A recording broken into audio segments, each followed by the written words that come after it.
A leitura preparatória é do livro Caminho, Verdade e Vida, psicografado Francisco Cândido Xavier pelo Espírito Emmanuel. A lição é de número 138, intitulada Pretensões.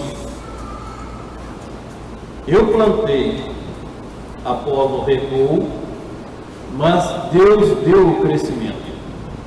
Paulo, na sua primeira epístola aos Coríntios, capítulo 3, versículo 6. A igreja de Corinto estava cheia de alegações dos discípulos inquietos. Certos componentes da instituição imprimiam maior valor aos esforços de Paulo, enquanto outros conferiam privilégios de edificação a Apolo. O advogado dos gentios foi divinamente inspirado, comentando o assunto em sua carta. Porque pretensões individuais numa obra da qual somos todos beneficiários do mesmo Senhor?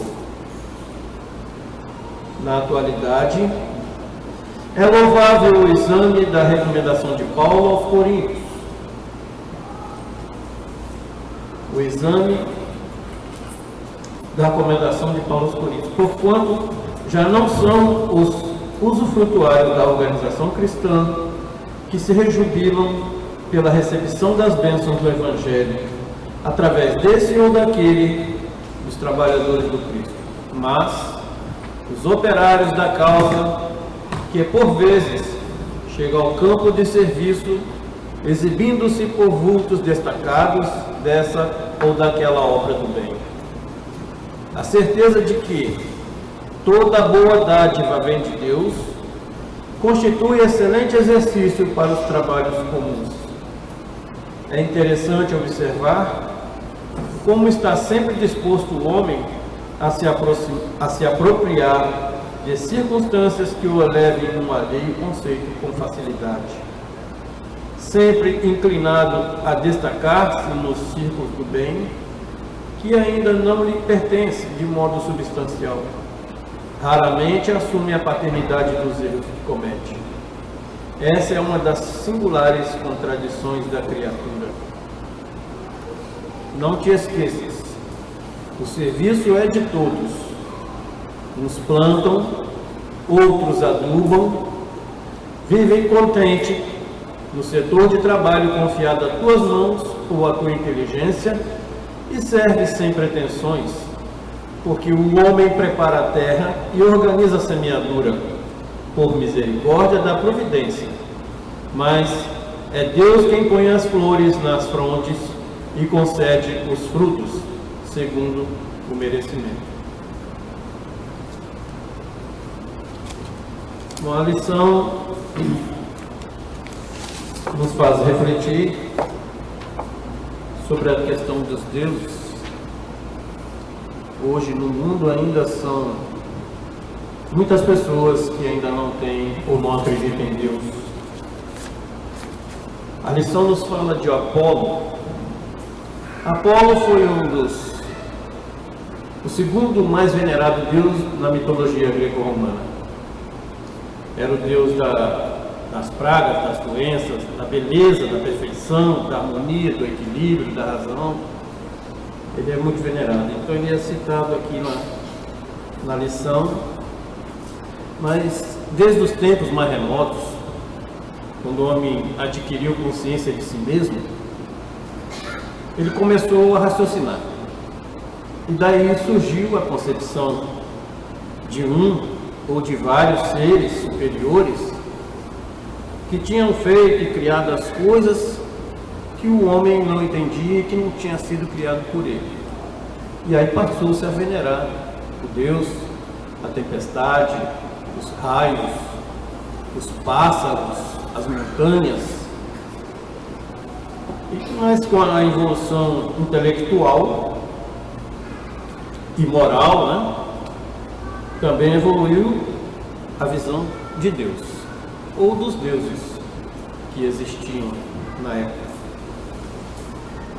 com a vinda de Moisés e a história da libertação dos hebreus, veio a concepção de um Deus único. Porém, ficou uma imagem de um Deus guerreiro, um Deus que mudava de humor, que destruía, e isso deixou uma ideia muito complexa. Deus que era vingativo, era parcial, mas era uma visão que tinha aquele povo naquela época também, né? Então veio Jesus Cristo mudar radicalmente esse entendimento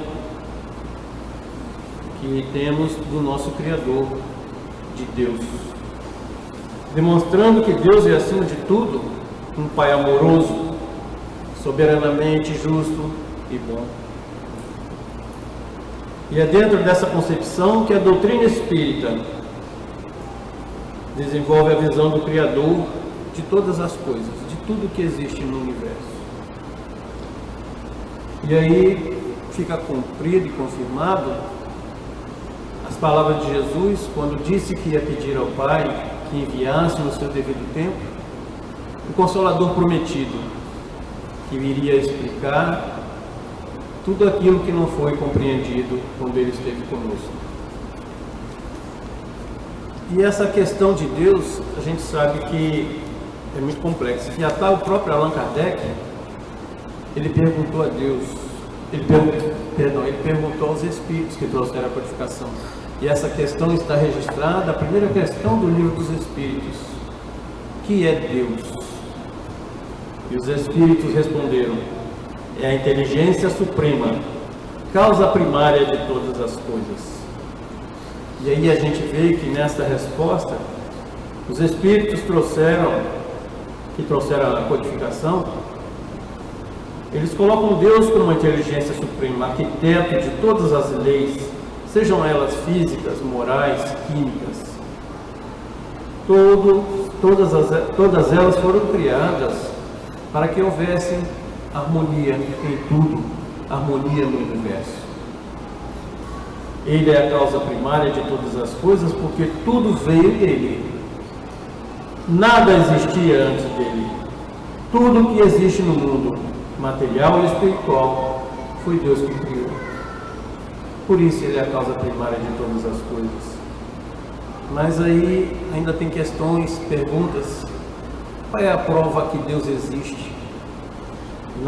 Na questão número 4 do Livro dos Espíritos, Allan Kardec pergunta aos espíritos: onde se pode encontrar a prova da existência de Deus?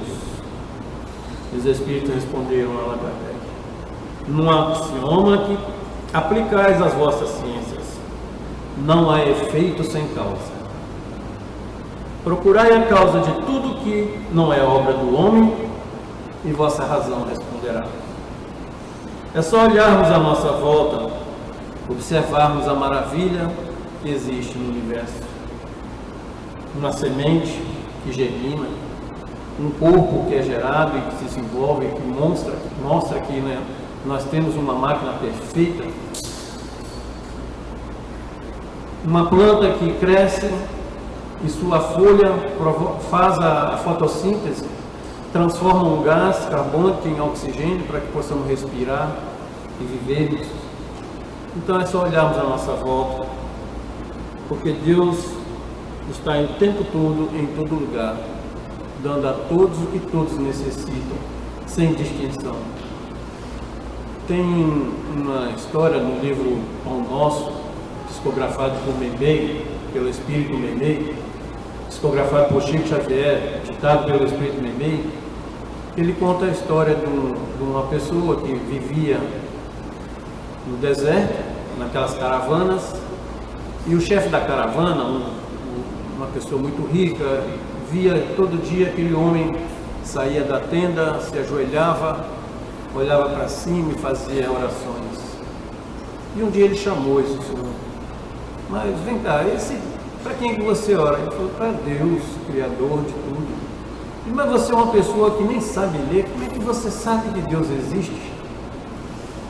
Aí o senhor falou para o o chefe da caravana, o senhor rico, quando o senhor recebe uma carta, como é que o senhor sabe de quem é? Ele disse, pela letra.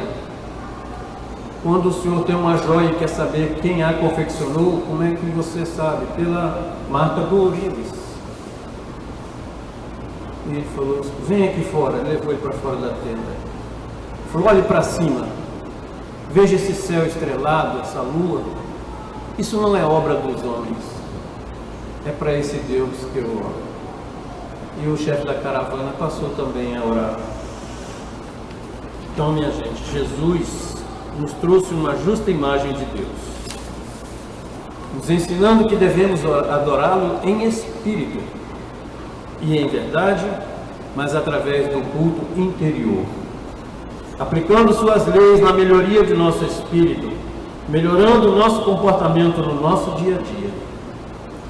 A gente não precisa adorar a imagem, acender velas, não usar roupas especiais, fazer gestos exteriores para fazer um agrado a Deus. Não precisamos de nada disso para agradecer, para agradar a Deus. Precisamos sim seguir como nós amamos o Pai, obedecer. Jesus trouxe as leis, Ele só quer que nós as sigamos, para que nós nos melhoremos e assim possamos entender o verdadeiro sentido da vida. Ele nos pede que sacrifiquemos o orgulho, o egoísmo, a vaidade, para que assim possamos crescer espiritualmente.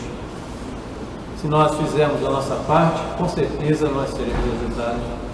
E daí a frase é tão famosa, ajuda-te, que o céu te ajudará. Fazendo a nossa parte, buscando crescer, buscando a luz espiritual, Deus está dentro de nós. Muita paz. Maxime vai fazer a preleção evangélica.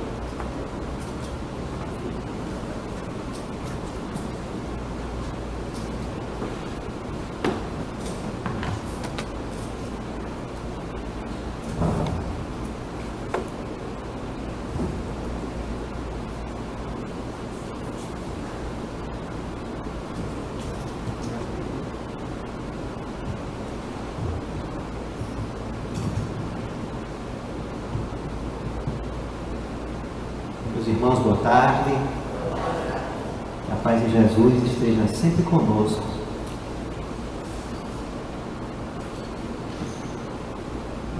Na revista Super Interessante de setembro de 2002 tinha um artigo que começava assim: quando Stephen Thorpe chegou ao hospital no Reino Unido, a equipe médica disse à família que não havia mais nada a fazer. O adolescente de 17 anos havia sofrido ferimentos gravíssimos na cabeça em um acidente de carro, e os danos no seu cérebro eram irreversíveis. O diagnóstico era de morte encefálica, mas a família não perdeu as esperanças. O procedimento, que comprova a ausência total de atividade cerebral, foi realizado mais 3 vezes, até que o 5º exame revelou ondas cerebrais fraquíssimas, o que significava uma chance de sobrevivência. 2 semanas depois, Steven acordou do coma e começou a se recuperar. O caso, que chamou a atenção da medicina em 2008, mostra que o limite entre a vida e a morte é mesmo bastante tênue. A família queria, faça novamente, e os médicos já não acreditavam mais, que o exame já não dava mais sinais e ondas cerebrais funcionando. Fizeram mais 3 vezes depois das 2 primeiras, e aí na 5ª tentativa obtiveram resultados ainda muito sutis, mas para quem a família que acreditava, que ficou lá, 2 semanas depois, foi isso, né? Acordou do coma e se recuperou. Steven. Uma outra super interessante, não estou fazendo propaganda, mas aqui uma revista tem casos bastante ricos, e 2010, maio de 2010, conta alguns casos aparentemente quase inexplicáveis, de impossível de acontecerem, muito pouco prováveis. Um deles, 1 hora sem respirar. Uma moça chamada Michelle Funk passou 1 hora debaixo d'água, caiu num riacho gelado em 1986. Todos esses casos são bastante complicados, mas todos eles as pessoas sobreviveram, que eu vou narrar. Claro, na revista cita e vai mencionar as situações, estou só apenas trazendo o caso. Conta também na mesma revista o caso de um chinês chamado Peng Shuyi, que teve o seu corpo partido ao meio num atropelamento por um caminhão, e mesmo assim, do umbigo para baixo, perdeu todo o corpo, ainda houve cirurgia suficiente e ele continuou vivo. Isso em 95. Em 2003, Terry Wallace é uma jovem que acordou depois do coma de 19 anos. Teve um menino chamado Jordan Taylor que teve um acidente de carro no Texas e sofreu praticamente uma decapitação e sobreviveu. Mas como é isso, né? Que foi totalmente arrancado, mas toda a parte óssea do seu pescoço foi fraturado e descolado, ficando preso apenas pela pele, pelos nervos, e ainda assim ele sobreviveu e teve recuperação. Existe um outro caso ainda que a gente vai comentar depois. Coisas bastante estranhas, né? E qual é o tema da tarde de hoje? Vamos falar sobre a eutanásia na visão espírita.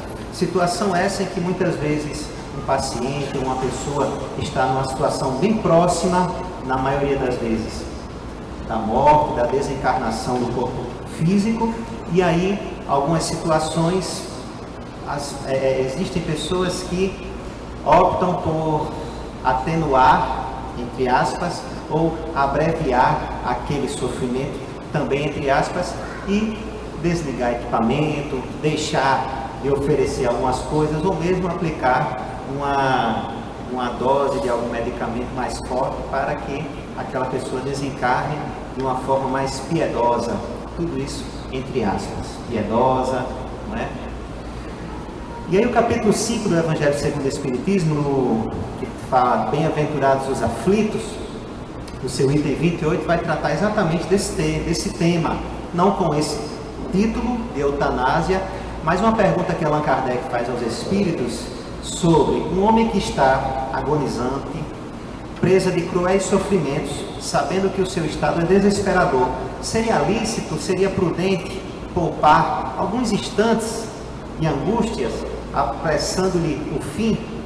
E aí a resposta vem da seguinte forma: quem vos daria o direito de prejulgar os desígnios de Deus? Não pode ele conduzir o homem até a borda do fosso, para daí o retirar, a fim de fazê-lo voltar a si e alimentar ideias diversas das que tinha? Ainda que haja chegado ao último extremo um moribundo, ninguém pode afirmar com segurança que ele haja soado a hora derradeira. A ciência não se terá enganado nunca em suas previsões? Então, nesse primeiro parágrafo da resposta dos Espíritos a Allan Kardec, em O Evangelho segundo o Espiritismo, apesar de ser pergunta e resposta, não é o Livro dos Espíritos, é o Evangelho segundo o Espiritismo, que em alguns casos aparecem perguntas lá de Allan Kardec e os Espíritos respondendo. Então vamos analisar aqui 3 pontos dessa primeira parte da resposta. Os desígnios de Deus. Realmente, quem somos nós para julgar, para sabermos exatamente a vontade de Deus? Como é que Ele opera? O que é que Ele tem reservado para cada um de nós? Estaríamos nós preparados para sermos o anjo da morte que Deus manda na hora de buscar as pessoas? Queremos nós entrar neste limite em que só Deus, talvez os espíritos que são mais progredidos espiritualmente, têm esse conhecimento sobre a hora da morte, ou aqueles espíritos, nossos anjos da guarda?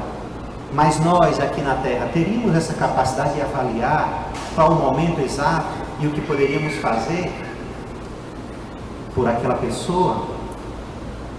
Ele alguma vez chegou para nós e disse assim: você vai decidir sobre a vida de alguém, pode tomar essa decisão no meu lugar, e eu te dou total liberdade para não sofrer nenhuma consequência sobre isso. Alguém ouviu a voz de Deus chegando para você e dizer isso?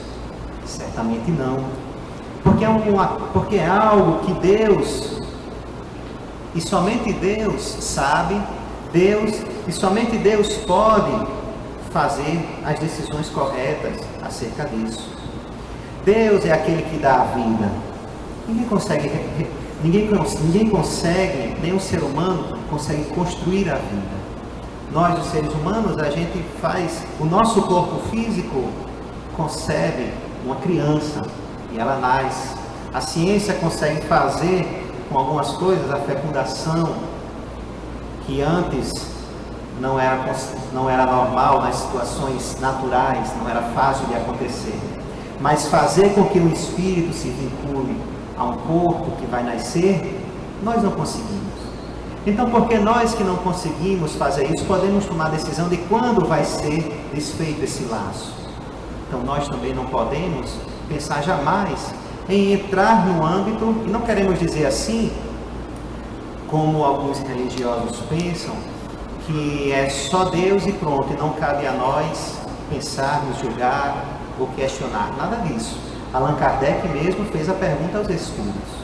Seria lícito abreviar? Os espíritos nos disseram que Deus, que nós não podemos entender ainda os desígnios dele. E certamente não podemos ainda. Mas precisamos tentar descobrir. Mas tentar descobrir, e se ainda não sabemos, então não cabe a nós tomarmos decisões que só a Deus compete. Que só a sua justiça, que só a sua lei está, vamos dizer assim, autorizada a realizar. Mas existem outros dois itens. Como avaliar o minuto final de alguém? Existe um livro do Raymond Moody, que é o livro A Vida Depois da Vida, de 75, em que ele analisa casos de experiência de quase morte. São inúmeros casos. Eu não lembro quanto, mas são mais de 100, 120, 150 casos entre pessoas que estavam em estado de coma, passam por experiências de quase morte e retornam. Muito bem que aquele livro ele não queria mostrar as situações, ele não estava querendo demonstrar, nem discutir profundamente sobre a eutanásia. Mas ele queria mostrar a existência do espírito e a sua sobrevivência após a morte do corpo. E como há uma vida após passarmos por este corpo. E ele não era espírita. Um psicólogo, um psiquiatra e um parapsicólogo fazendo essas pesquisas com pessoas que estiveram lá, numa cama de hospital, fazendo uma espécie de viagem de quase morte, mas de algum modo voltavam. E aí relatavam diversas situações de verem uma luz, de reconhecerem reconhecerem como espíritos pessoas que já tinham desencarnado e outras situações comuns. Mostrando o quê?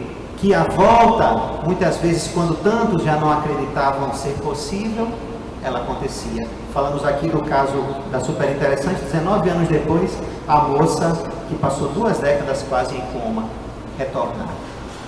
Como poderia julgar que ela não voltaria nunca?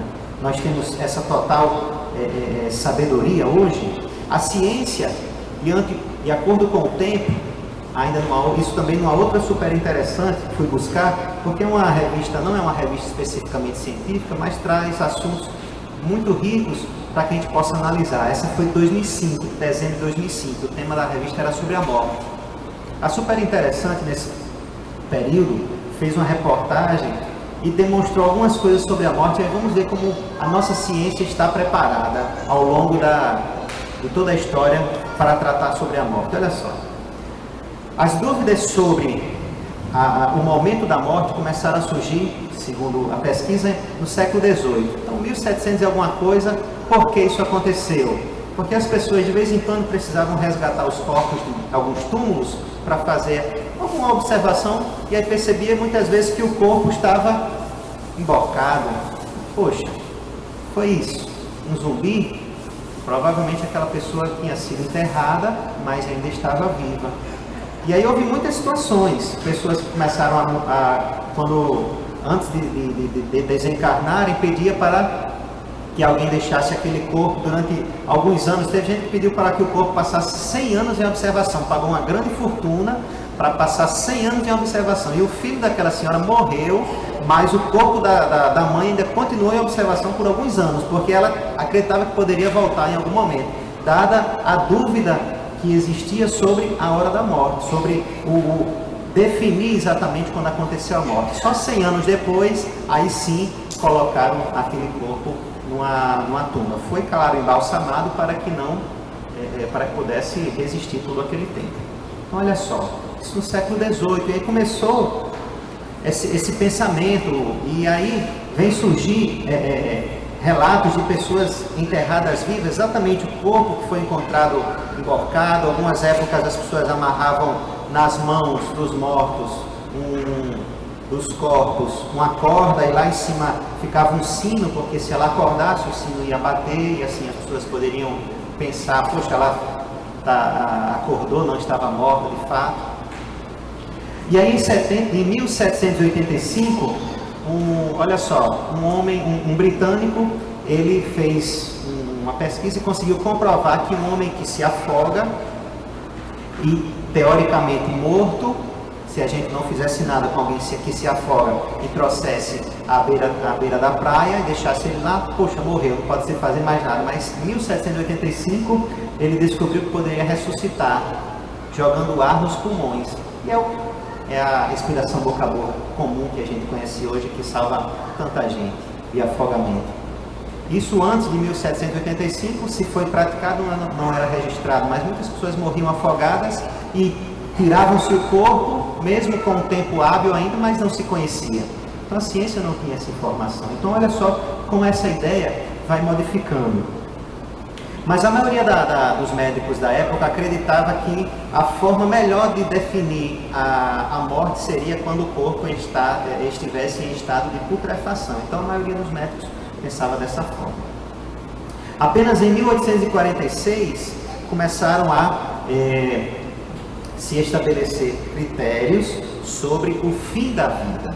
E olha só que interessante, tem um médico, não sei a pronúncia, acho que é francês, Bouchot, ele criou a tríade, que aí avaliar durante 10 minutos os 3 sinais da morte, que seria a ausência da respiração, dos batimentos cardíacos e de circulação sanguínea. Então observa por 10 minutos. Não respira, o coração não bate, o sangue não circula, não tem mais vida. Só que, no final do século XIX, foi acontecer, nesse mesmo século, o que aconteceu? Pouco tempo depois, a pessoa descobriu que se alguém fosse decapitado, muitas vezes o coração poderia bater ainda por mais de 1 hora, mesmo sem a cabeça. E sem a cabeça, é claro, não tem como ter vida. E aí o que foi que aconteceu? Mais um item entrou nessa tríade. Coração parando de bater, respiração, sem circulação e agora sem funções neurológicas. Se jogar um feixe de luz no olho e a retina a pupila, estiver dilatada e não acontecer nada, aí sim é sinal de morte, final do século XIX. Só que nos anos 50, o que foi que aconteceu? Descobriu-se aí marca-passo, desfibriladores, respiradores artificiais, e aí a ciência mais uma vez consegue perceber que você pode deixar um paciente que as funções cardíacas ou os pulmões de respiração não estão tão bons. Se você colocar algo que seja mecânico, vai dar uma vida aí, às vezes, quase eterna, ad eterno, como alguns dizem. Por quê? Porque a máquina ela consegue dar essa sobrevida. E aí novamente vem a quebrar essa tríade, que agora virou uma tétrade, e aí tirou agora a do batimento, a da respiração. Não pode ser só isso agora que define que o corpo está sem vida.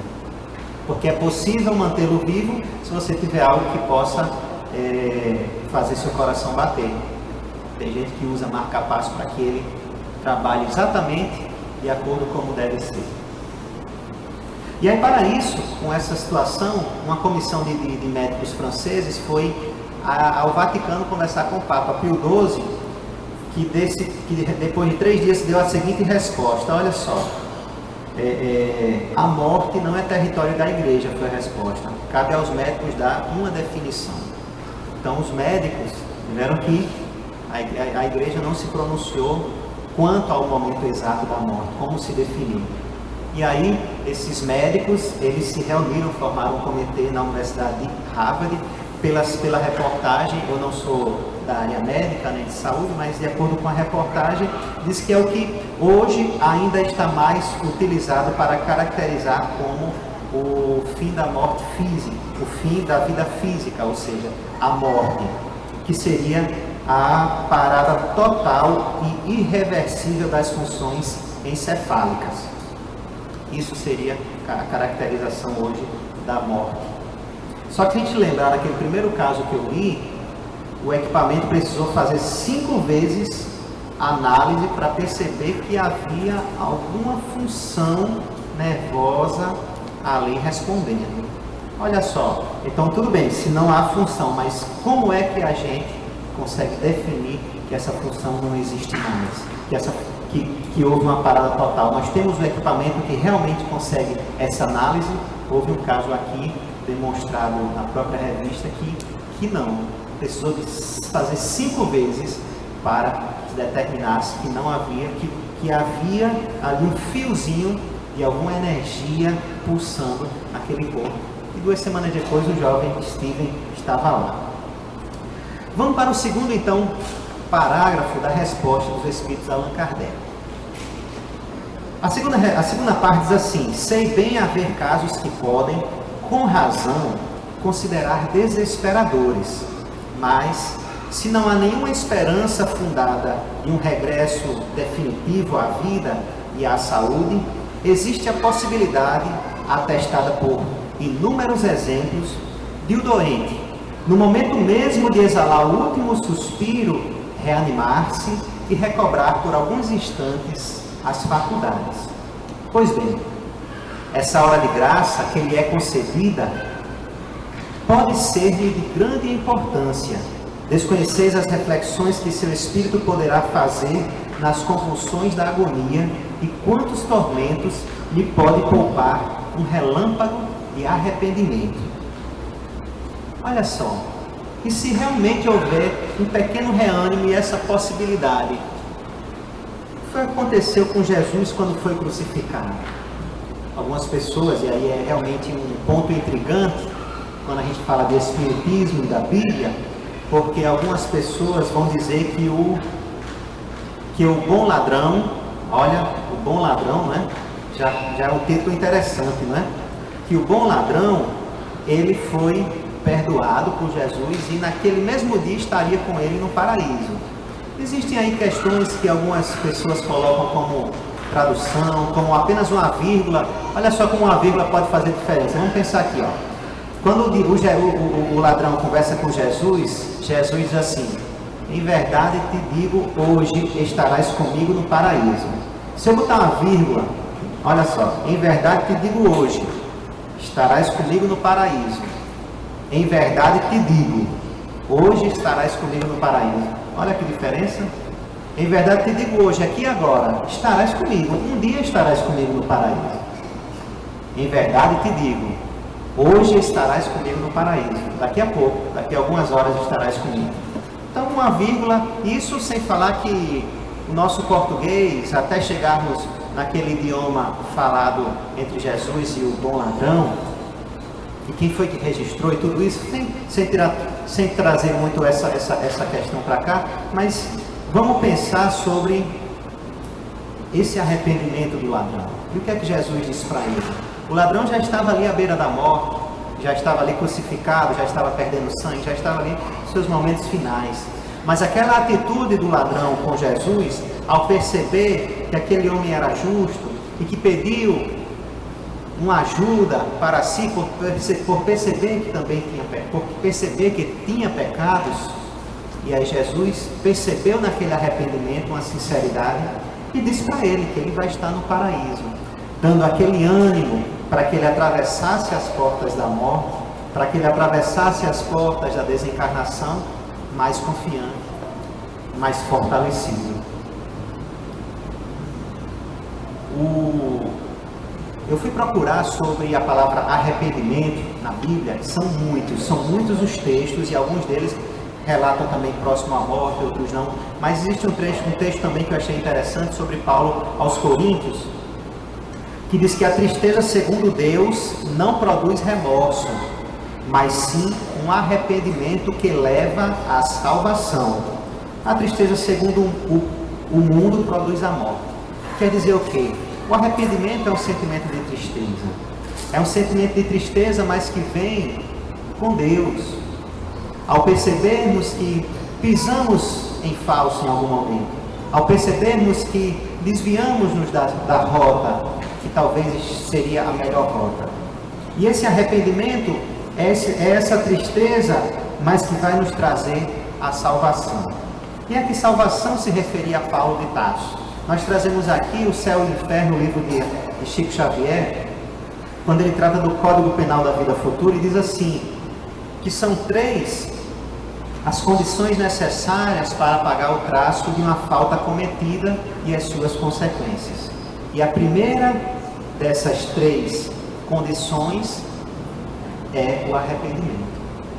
O arrependimento suaviza os travos da expiação, diz Allan Kardec, abrindo esperança para o caminho da reabilitação. Então, arrependimento é o primeiro ponto, não é o último, mas é o primeiro.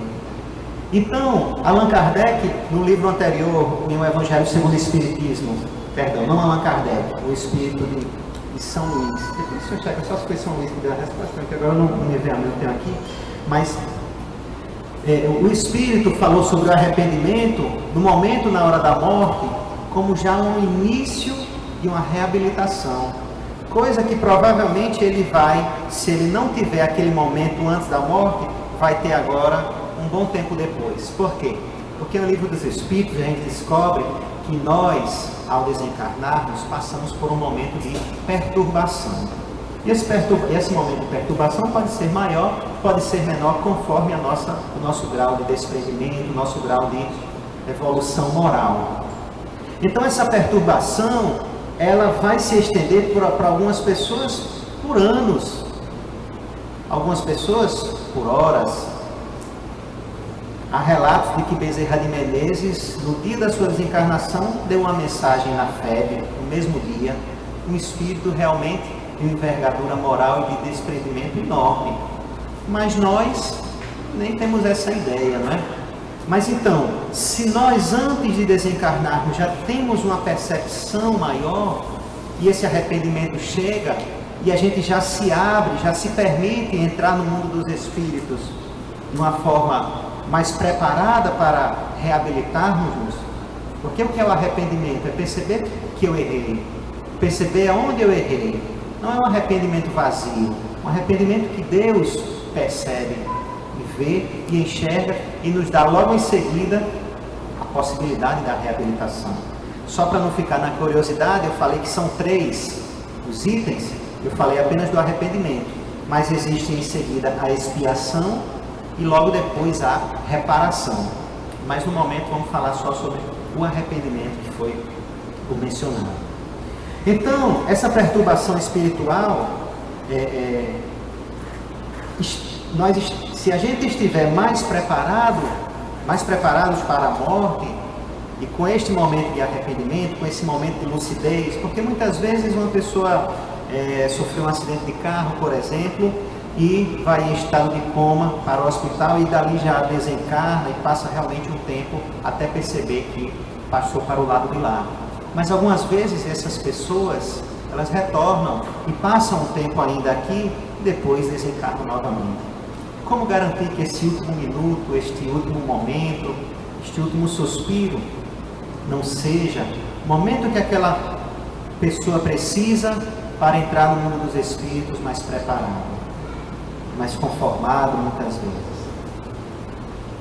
Como disse o Espírito, desconheceis as reflexões que seu Espírito poderá fazer nas convulsões e agonia, e quantos tormentos lhe pode poupar um relâmpago de arrependimento. São Luís mesmo? Era São Luís. O Espírito que respondeu a Allan Kardec, São Luís, as 3 últimas perguntas do capítulo número 5. E o último parágrafo da resposta. A gente veja que a gente compartilhou em 3 parágrafos, que é o que a resposta está, de como ela está respondida, e cada parágrafo a gente está trazendo alguns pontos. No último parágrafo ele diz assim: o materialista que apenas vê o corpo e em nenhuma conta tem a alma, é inapto a compreender essas coisas. O materialista. O espírita, porém, nós, que já sabe o que se passa no além-túmulo, conhece o valor de um último pensamento.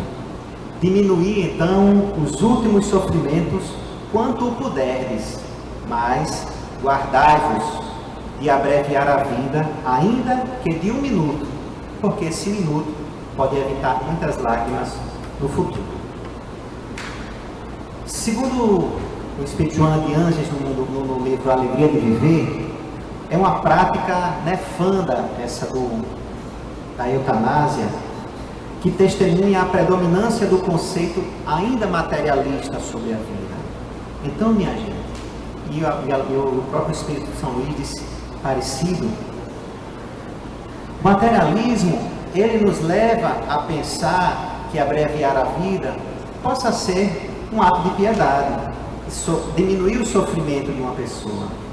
Mas quando a gente entende no Espiritismo, com o Espiritismo, em alguns de seus pilares, e aí eu vou colocar para vocês aqui, como Deus é o pilar básico da nossa doutrina espírita. João comentou sobre a primeira resposta do livro dos Espíritos, pergunta e resposta do livro dos Espíritos, falando sobre Deus. Se a gente tirar Deus, não existe uma base para a doutrina espírita.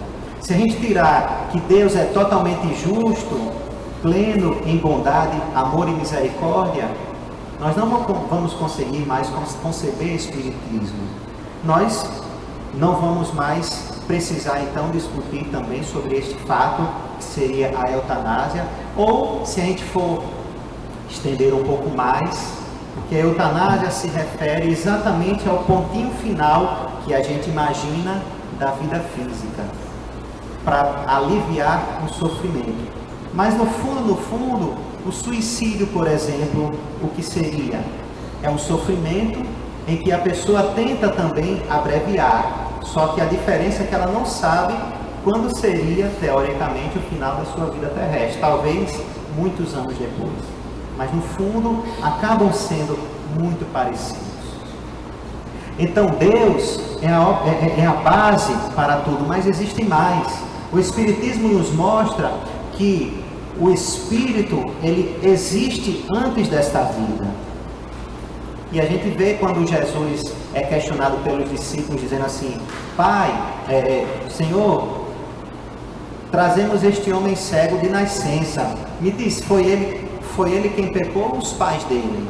Os discípulos já sabiam que aquele espírito, se ele já nasceu cego, portanto, cego de nascença. Se ele pecou para nascer cego, ele teria pecado na barriga da mãe? Não, numa vida anterior. Então já se sabia, já se sabe, e nós espíritas sabemos, que a vida ela pré-existe. A vida espírita ela pré-existe, ela existe, nós somos espíritos e ela vai continuar a existir. Então pensar em abreviar a vida física é como se eu estiver com um carro, perto de chegar ao meu porto, e pertinho lá o carro começou a dar uns probleminhas, tal, mas eu sei que eu só chego se for de carro. E aí eu decido parar. Faltando às vezes, 100 metros.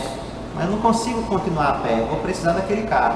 E aí parei. O que vai acontecer? Muitas vezes não vem ninguém para me levar para lá. E vai vir outro carro para me trazer de volta para o ponto de início. E ter que recomeçar de novo. O livro do Supremo é um livro belíssimo.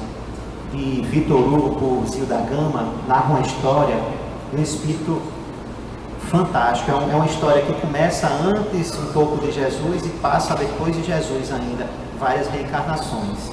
E mostra que o espírito, aquela moça, ela tinha sido na sua vida antes mesmo de conhecer a Jesus, mas ela tinha sido uma cristã muito forte, muito verdadeira, só que nos seus momentos finais de vida, ela já estava, segundo a narração de Vitor Hugo, próximo, apenas algumas horas da morte física, mas ela não aguenta tamanha tortura, e ela comete suicídio dentro de um cárcere.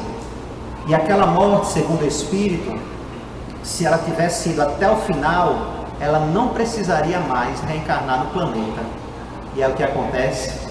Ela, com aquele suicídio, por apenas algumas horas, por não resistir ao sofrimento que estava passando, mesmo tendo sido vamos colocar assim, uma perfeita seguidora do Cristo, ela não pôde ganhar esse passaporte de liberdade para um mundo mais feliz. E ela regressa numa outra reencarnação para concluir.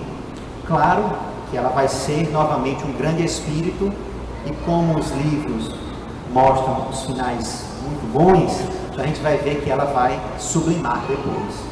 Mas não evitou que ela passasse por uma outra reencarnação e por um período também de perturbação no mundo espiritual de grande dor, porque ela abreviou em pouquíssimas horas a sua existência. E aí a gente sabe, além da existência do Espírito e de Deus, nós sabemos da lei de causa e efeito que vem para nós. E que aquilo que acontece para nós, aquilo que acontece conosco, não pode estar fora da lei de Deus, se a gente considera que Deus é todo amor, é toda bondade e toda justiça.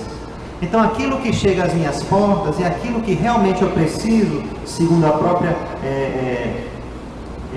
o próprio Espírito João adiante, dizendo que a nossa morte será a que mais facilmente me proporcionará vida em abundância. Então a morte que chegar para nós vai ser a melhor que nós precisamos para termos uma vida espiritual melhor. E além da lei de causa e efeito, o Espiritismo nos mostra o nosso livre-arbítrio, o Espiritismo nos mostra a reencarnação e o progresso também. Então, quando a gente se dá conta de que Deus existe, de que nós somos espíritos imortais, que abreviar a nossa vida não vai reduzir os nossos problemas, pelo contrário, vai aumentar. No caso da jovem Dulcina, no livro Dor Suprema de Victor Hugo, ela precisou passar por uma nova expiação, uma nova reencarnação de dolorosas expiações. Quando nós percebemos que a lei de causa e efeito ela vem para nós e aquilo que plantamos está voltando, a gente começa a entender que a gente está numa grande lei. A nossa vida, ela tem uma organização e as coisas estão vindo acontecendo de acordo com o maior, com aquele que melhor pode organizar para nós, que é Deus. Se a gente acha que está desorganizado, se a gente acha que não tem mais sentido, se a gente acha que não vale mais a pena, não vamos pensar assim, porque Deus não pensa assim. Deus está fazendo exatamente aquilo que precisa ser feito para que a nossa vida, como o Joana Dias disse, para que a gente chegue do outro lado da melhor forma possível. E nós não podemos querer fazer ou agir como Deus, porque nós não sabemos, nós não temos a percepção daquela pessoa na vida anterior, o que foi que aconteceu, o que é que ela precisa passar, o que é que nós precisamos fazer, o que termina dizendo São Luís, aliviar os sofrimentos. Esse é o nosso papel sempre, mas nunca, jamais tentar abreviar em nenhuma situação a vida, seja do outro, seja a nossa, evitando tomar um remédio que o médico me passou, por exemplo. De certo modo pode ser suicídio, de certo modo pode ser eutanásia comigo mesmo, essas coisas vão se confundindo. Se eu evito seguir a prescrição que ele me passou, eu de certo modo estou antecipando também minha partida. Eu já disse outra vez que eu li uma reportagem, tudo bem, devido às devidas proporções, mas a ciência chegou a um número espantoso, mas dizendo que a gente, se seguisse desde o nascimento até o momento da desencarnação, tudo aquilo que os médicos, os nutricionistas e todas as pessoas, as pessoas que entendem de física, de exercício físico, se nós seguíssemos de acordo com o que deveríamos fazer, o corpo poderia chegar a uns 200 anos de vida. Então a gente começa a perceber o quanto a gente vai abreviando, né? O sono, a falta de sono, o excesso dele, o excesso, a falta de comida, o excesso, a falta de alimento. A gente ainda não precisa ficar tão paranoico, mas existem os limites que a gente já sabe que a gente não pode ultrapassar. E aí por isso a gente precisa pensar que a gente está aqui e vai viver o maior tempo possível que Deus nos permitir, para que a gente leve as maiores dádivas que a gente possa levar para o lado de lá. Emmanuel lembra que o próprio Cristo arrancou Lázaro das trevas do sepulcro para que o amigo pudesse voltar e completar o tempo necessário para a sua sublimação. Então, minha gente, o Cristo fez isso com Lázaro, com outras pessoas. A gente não vai fazer o inverso. Se o Cristo deu vida, por que é que a gente vai tirar a vida? E às vezes a gente fala assim, parece que é um tema só para médicos ou para políticos. Mas não. No momento que a gente está com um enfermo em casa e a gente tem aquela medicação, às vezes a gente vê muitos casos em que o próprio enfermo começa a pedir: não, estou sofrendo demais, eu não quero mais continuar. E a gente vai se deixando levar por essa espécie de piedade, mas a gente acaba deixando que aquele irmão se vá, quando a gente poderia ter tentado fazer com que ele entendesse o valor da vida e a importância daquela experiência naquele momento. Como eu disse, eu ia voltar a um último item de uma das revistas super interessantes, em que ele contou vários casos até difícil de acreditar. E o último deles é 150 metros de queda livre. Aconteceu com um homem chamado Alcides Moreno, caiu do 47º andar.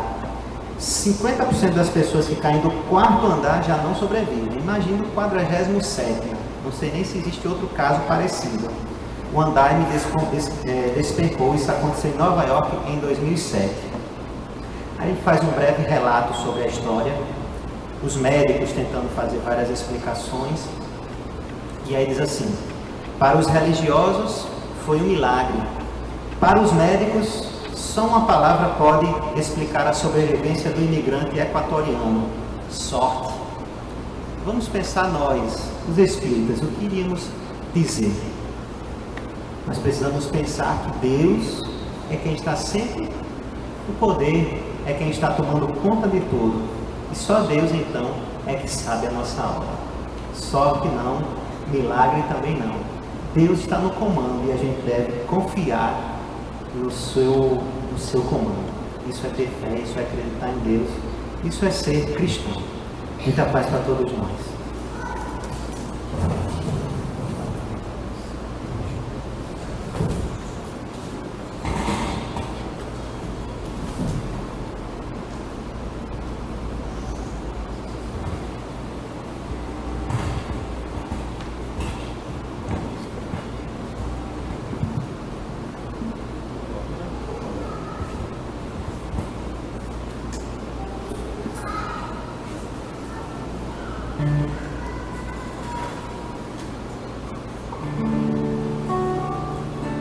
Vamos cantar uma música aqui de Maxime. Tudo nesta vida sempre traz uma lição, seja uma alegria, uma tristeza, solidão. É preciso então descobrir o que vamos repetir, vamos esquecer, pois não vale aqui ficar a sofrer se aprendemos que sempre tem como fazer bem melhor, bem crescer, não fugir, não sofrer, superar e cantar.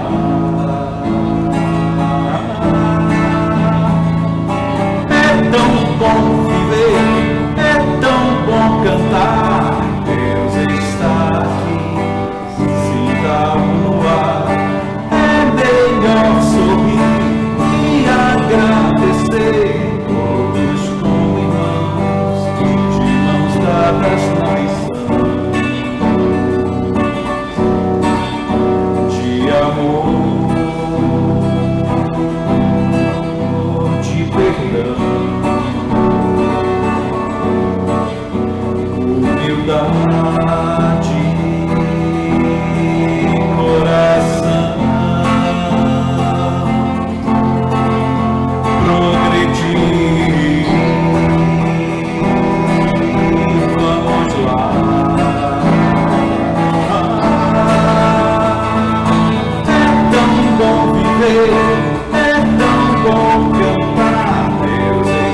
agradecer, é tão bom cantar. Deus está aqui, sinta-o no ar. É melhor sorrir e agradecer, todos como irmãos, de mãos dadas na lição.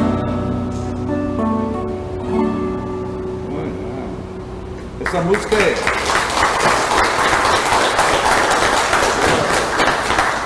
de Maxine. É engraçado agora, porque até bem pouco tempo, às vezes quando eu falava, a minha mãe chamava de irmão Jacó, agora eu tenho que chamar irmão Maxine. É exatamente a mesma coisa. Fazer o que? A vida é cheia de surpresas. Não é, seu irmão Maxine?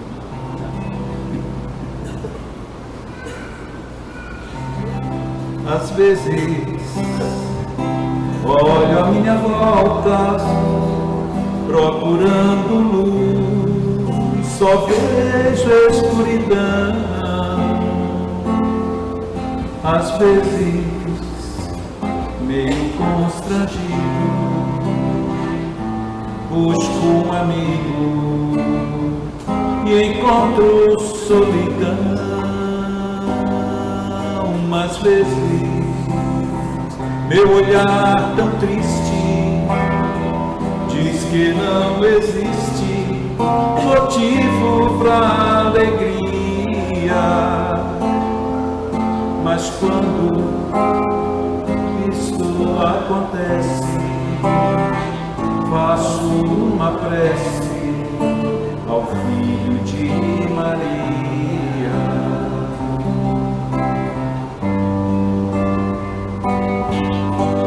Tudo que ele disse, muita gente esqueceu. Mesmo assim, seu amor ele nos deu. Por isso, se a dor roubar tua alegria,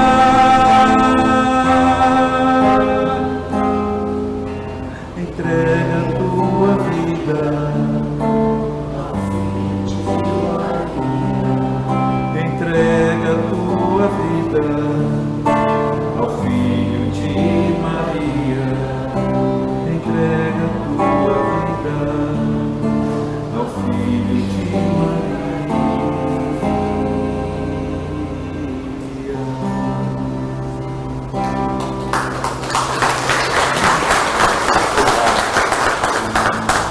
E agora eu vou fazer a nossa música, vem para ser a nossa prece de encerramento.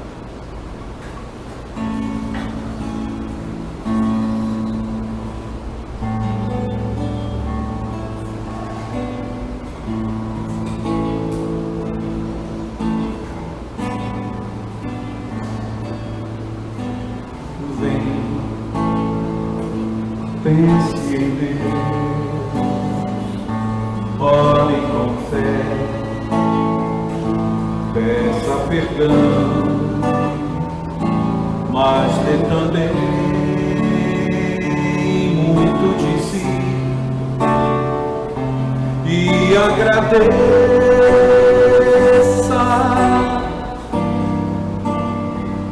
por tudo, enfim.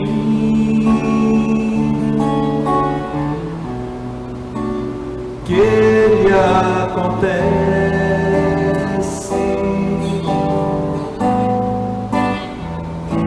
é pro seu bem.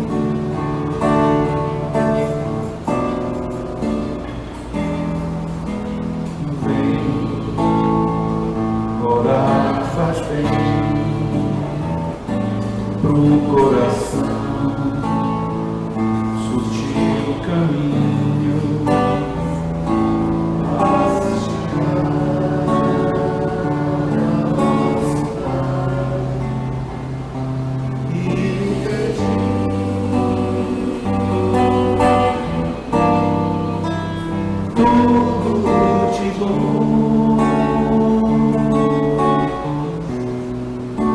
sem pretensão.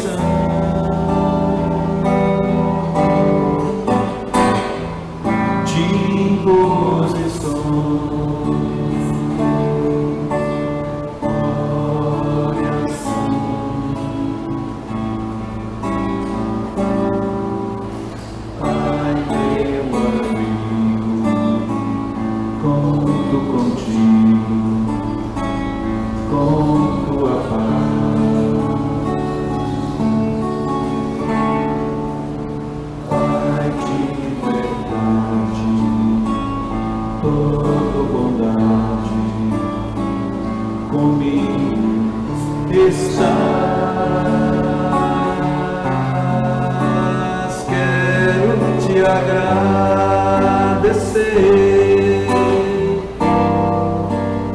por tanta vida em mim,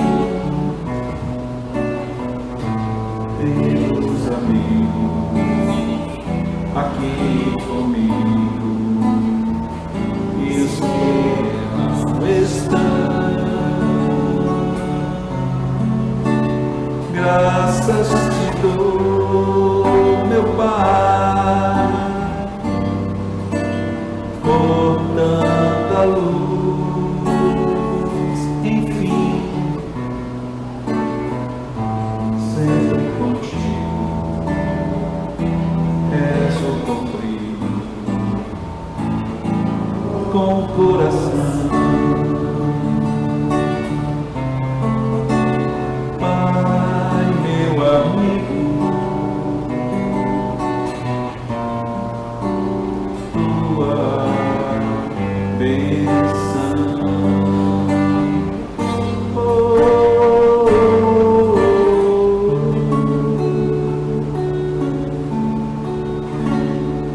muita paz, um bom domingo, uma boa semana para todos.